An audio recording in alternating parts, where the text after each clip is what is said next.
Allez, grande ouverte. Alors, où es-tu?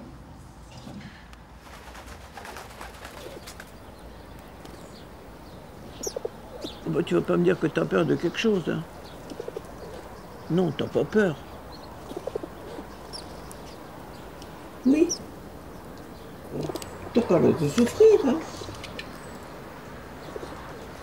Hein?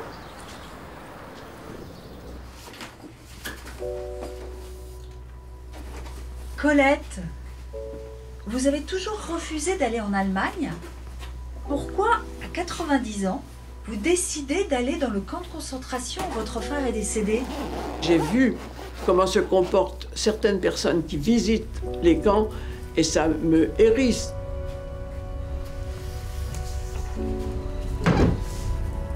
Là, c'est différent puisqu'on va honorer la mémoire de Jean-Pierre. Moi, je sais bien que quand je vais franchir les frontières Allemagne, forcément, je ne serai plus la même.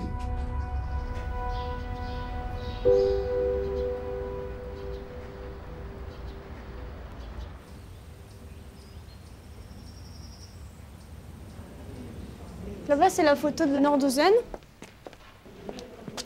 Ça, c'est quand les Américains ils sont arrivés, quand ils ont libéré Nordhausen. Et c'est là-bas que Jean-Pierre est mort. Jean-Pierre. Catherine. Jean-Pierre, Catherine. Ah oui, d'accord. Le frère de Colette. Et là, on a les portraits de personnes qui ont été déportées ou fusillées dans la région. Ces portraits permettent, au lieu d'avoir que le nom tout simplement, ces portraits permettent de mettre une image sur ces personnes qui ont disparu à Dora. En ce moment, je travaille sur le dictionnaire biographique des 9000 déportés de France, passés par un camp de concentration près de Nordhausen. Tous les déportés recevaient ce vêtement quand ils arrivaient dans le camp de Dora. Comme ça, même si c'est une période morbide, assez violente, ça permet de faire de la prévention pour dire plus jamais ça. Là, on retrouve encore la mention rentrée, mort ou disparu. On a rajouté au crayon, on voit bien Catherine Jean-Pierre, 12-3-26, avec le matricule. Là, il n'y a pas de photo, contrairement à d'autres fiches. Pour ce livre, j'écris en particulier la notice de Jean-Pierre Catherine. Sur Jean-Pierre Catherine, je ne vais pas m'appuyer que de documents écrits, puisque je vais pouvoir rencontrer sa sœur, Colette. Je vais passer, quasiment une semaine avec elle. Auparavant, je ne suis jamais allée dans un camp de concentration. Ça va être la première fois pour moi, et aussi pour Colette, je crois. Donc, grande découverte.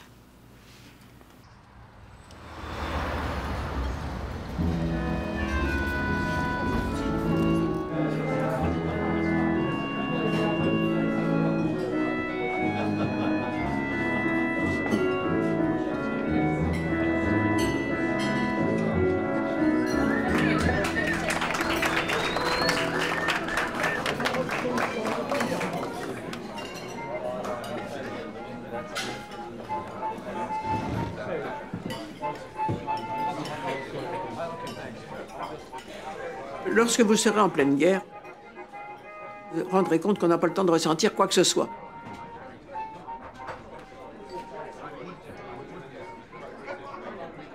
Pendant la guerre, nous étions donc résistants.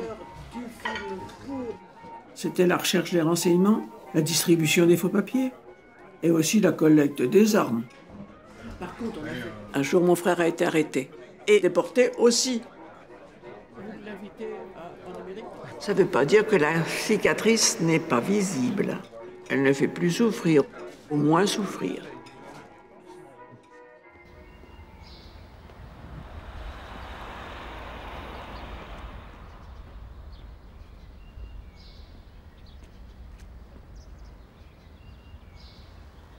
Je pense que c'est ça. Alors Lucie, c'est vous? Et oui. Avanti. Bonjour ma petite fille. Allez, on y va. Pas trop fatiguée? Non, ça va. Bon, alors, 1, Avanti, voulez-vous un café? Non, merci. C'est sûr? Oui. C'est la première fois que je rencontre une ancienne résistante. Du coup, je suis très contente de faire ce voyage avec vous. C'est bien. Voilà. Est-ce qu'on peut prendre la photo de Jean-Pierre avec nous durant le voyage? C'est vrai que cette photo-là est intrigante, elle est intéressante. Elle a été prise alors que Jean-Pierre était arrêté à la prison de la Maladrerie. On a pu aller le voir toutes les semaines. Mon père a commencé à cacher sous sa chemise un appareil photo. Si on avait été pris avec un appareil photo, on se faisait abattre sur place. Ça, c'est un couple, un père et sa fille de Français qui ont pris des photos dans une prison. C'est là l'extraordinaire. Puisque c'était forcément pas permis. Jamais les Allemands ne vous ont dit « je vous en prie, apportez des photos pour mémoriser votre famille avant qu'on ne la tue ». Bon, alors, asseyez-vous ma petite fille. Donc, j'ai vu des photos dans les camps. C'est tellement ignoble et abject qu'on ne peut pas le répéter. C'était des horreurs. Je n'ai jamais accepté d'aller faire la tournée des camps, parce que le tourisme morbide, ça ne m'intéresse pas.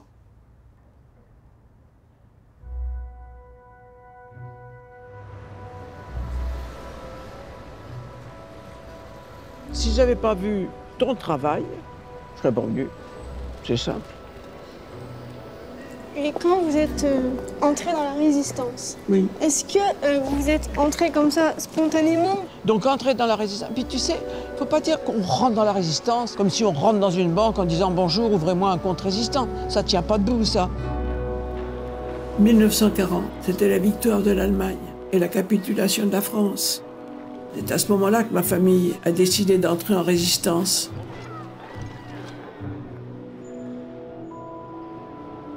Colette, faut que je vous dise, je vous considère comme une héroïne française. Bah quand même, il n'y a eu que 1% de la population française qui a résisté activement avant l'arrivée des Alliés. J'étais une gamine. On m'a pas demandé d'aller faire sauter un train, ni un pont. On m'a demandé simplement de m'asseoir sur le perron devant la porte et d'enregistrer les numéros des camions qui passaient. Tu parles d'un héroïsme, les fesses sur le caillou et marqué sur un petit papier. On jouait au jeu du chat et de la souris. On a vraiment touché le danger. Plus exactement, le danger nous a touchés. Est-ce que vous avez eu peur pour votre vie? Je me suis rendu compte que j'avais couru un risque. Parce que quand la Gestapo s'était intéressée à une famille, on ne voyait plus personne. Donc on faisait ce qu'il y avait à faire. Mon frère était dans un réseau, moi dans un autre, avec ma mère. Jean-Pierre stockait et accumulait des armes. Ils ont été arrêtés à 7. Il en est revenu que 2.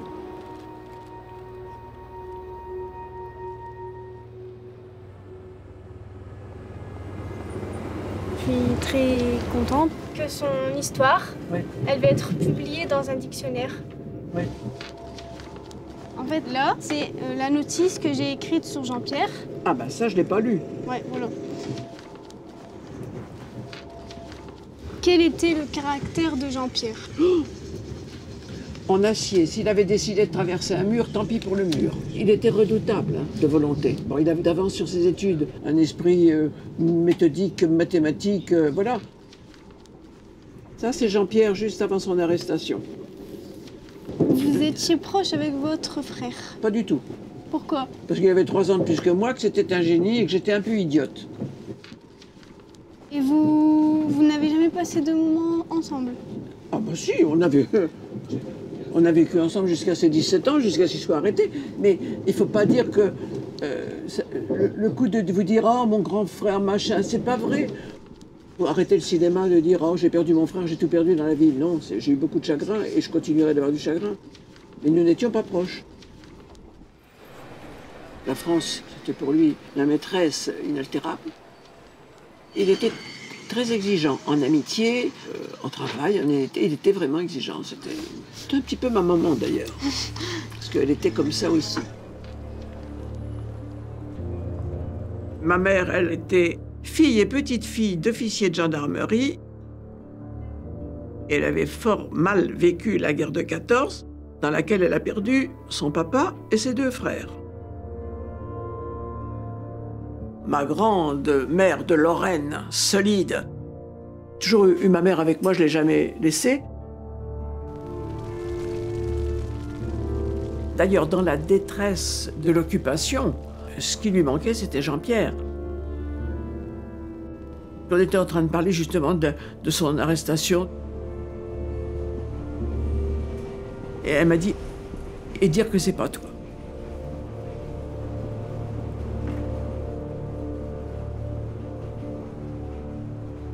Ben, j'ai mis 75 ans à essayer d'oublier ce que ma mère aurait préféré que je sois morte à la place de mon frère. Je suis certaine qu'elle l'a dit, dans la minute où elle l'a dit, elle l'a oublié. Mais moi, pas.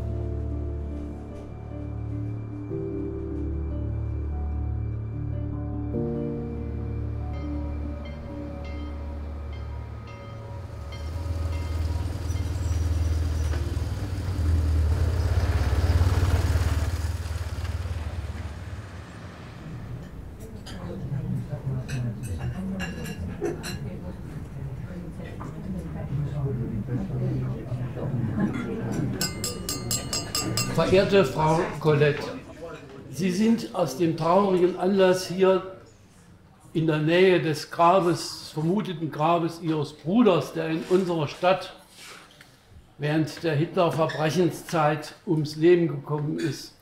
Die Umstände am Ende des letzten schrecklichen Krieges habe ich als Kind sehr lebendig durchleben müssen.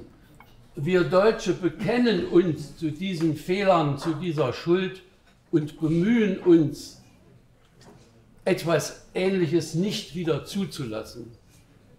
Als ich hier in Verantwortung kam als Bürgermeister. Qu'est-ce que vous voulez que je dise? Qui s'arrête parce que je vais pas bien. So, sie fühlen sich nicht gut. Und sie, Ah ja, Sie möchten, ich bin gleich fertig. ja, ein bisschen, ja. Eine Pause noch. Eine Pause. Eine Pause. Aber dann kommen wir hier mit dem, draußen mit dem Licht. Mais j'apprécie, vous dites que j'apprécie, mais je vais pas. She's very grateful. Dis-tu que j'ai quelque She's sehr, sehr dankbar. Sie Voilà. ist sehr, sehr dankbar, aber es ist gerade zu überwältigend und zu viel für sie. Ja, Daher bittet sie eine Pause. ja, alles. Ça va pas trop bien, mais ça va aller, ça va aller. Mais il faut que ça s'arrête. Tout le monde s'assoit, on est tranquille. Arrêtez-vous, allez vous asseoir, tous. Let's sit down, Okay, alle setzen sich hin. Everybody sit down. eat, drink, and be merry.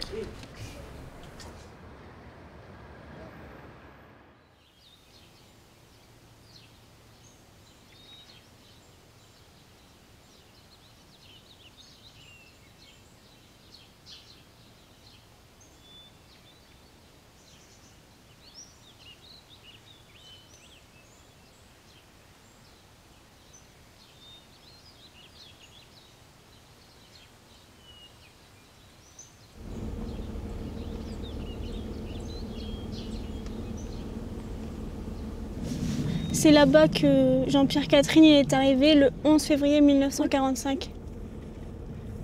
Le bout de la Voilà. voie de chemin de fer, c'est là qu'ils débarquaient. Et après, ils ont marché jusque Oui. là-bas où on va aller. Si vous voulez bien y aller. Oui, mais oui, on va le faire. On va le faire, ma petite fille, on va le faire. On est même là pour ça.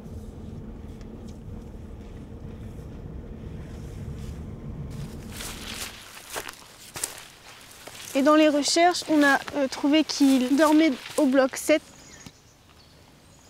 Avec ce document-là. Oui.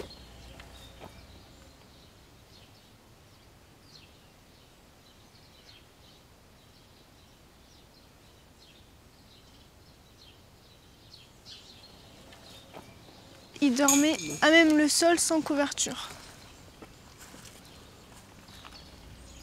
C'est extraordinaire.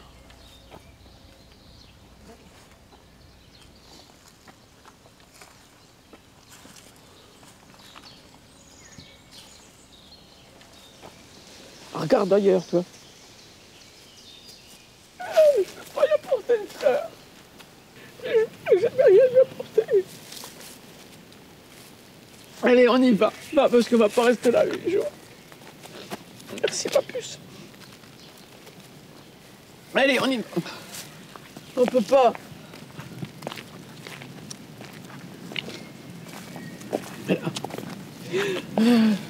Voilà.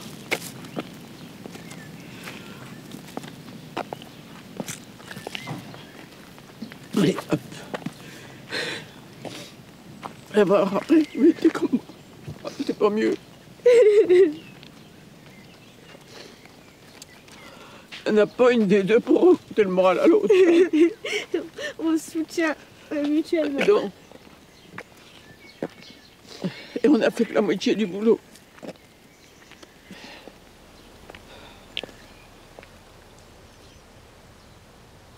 Le détail du morbide, je vois pas en quoi ça t'avancerait dans tes études. Et ça peut pas enrichir ta documentation.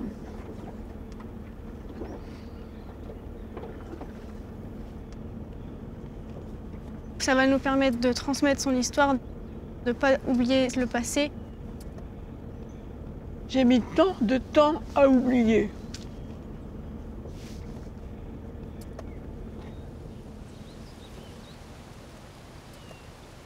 Là, on va aller voir le tunnel de Dora. Oui.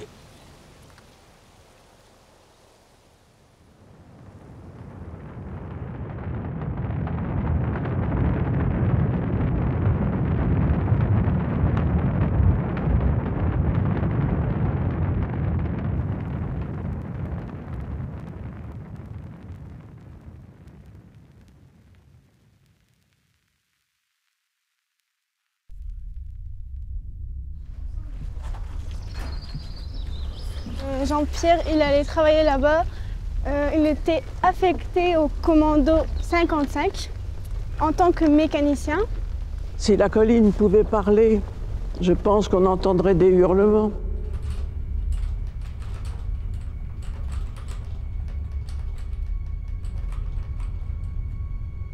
Il travaillait sur la construction des bombes.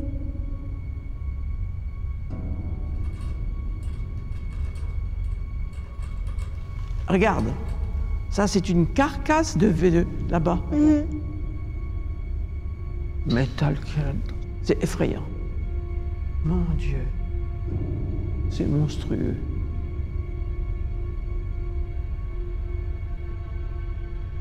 Il fallait absolument le mettre au point, cette arme redoutable qui devait leur faire conquérir le monde.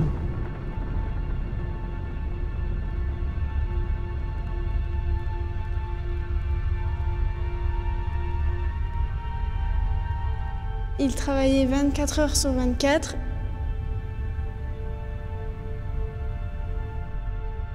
Donc le travail, il s'arrêtait jamais. C'est pas une vie, c'est un cauchemar. C'est l'enfer, c'est Dante sur terre.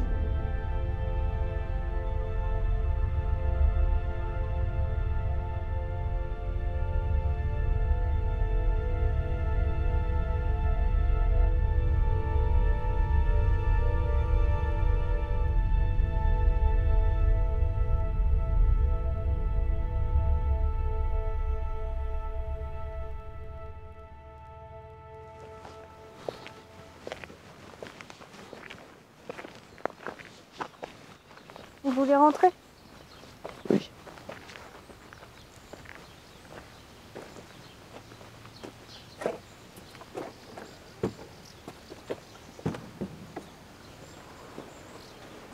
Merci, ma puce.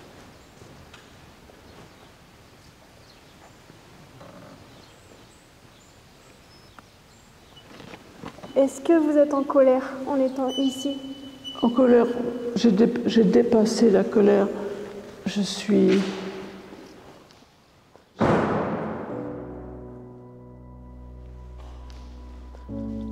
un peu dépassée par l'horreur. Est-ce que tu te rends compte que Jean-Pierre a fini là-dedans? Un grand beau gars qui plaisait aux filles, qui était charmeur, qui était brillant. C'est fini. Ça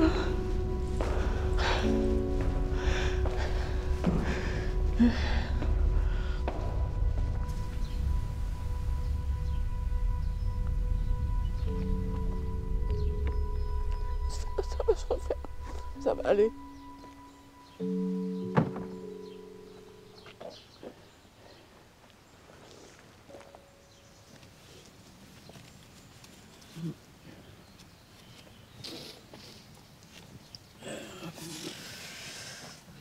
Oh, viens ma puce.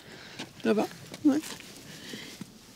Et qu'est-ce que votre mère, elle aurait dit si elle avait été là? Oh. Tu sais, si ma mère avait été là, elle aurait été très droite et elle aurait dit « Je ne t'avais pas mis au monde pour subir tout cela. » C'est certain. C'est certain. Elle aurait été très droite. Elle aurait été plus courageuse que moi, ma mère. Elle a toujours été merveilleusement courageuse, cette femme-là. Ah bah écoute, ma petite fille, je vais te faire un cadeau.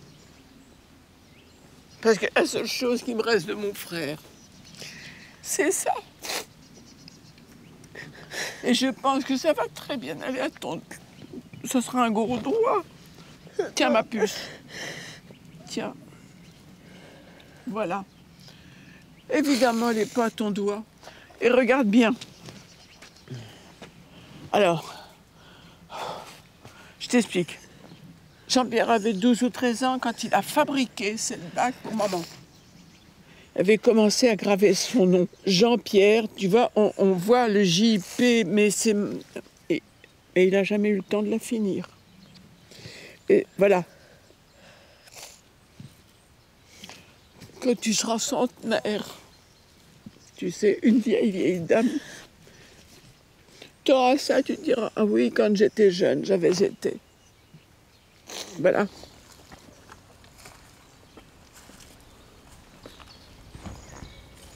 Je suis réputée pour ne jamais pleurer. Mais comment veux-tu que je pleure devant des étrangers? C'est pas possible. Hein? Donc, voilà. J'ai pleuré pour les années à venir. Pour toutes les années à venir. Écoute. T'entends les oiseaux qui chantent? Qu'est-ce qui sait si les oiseaux ne sont pas les recueils de nos peines ou de nos chagrins? On n'en sait rien. Peut-être Jean-Pierre nous dit qu'il est content.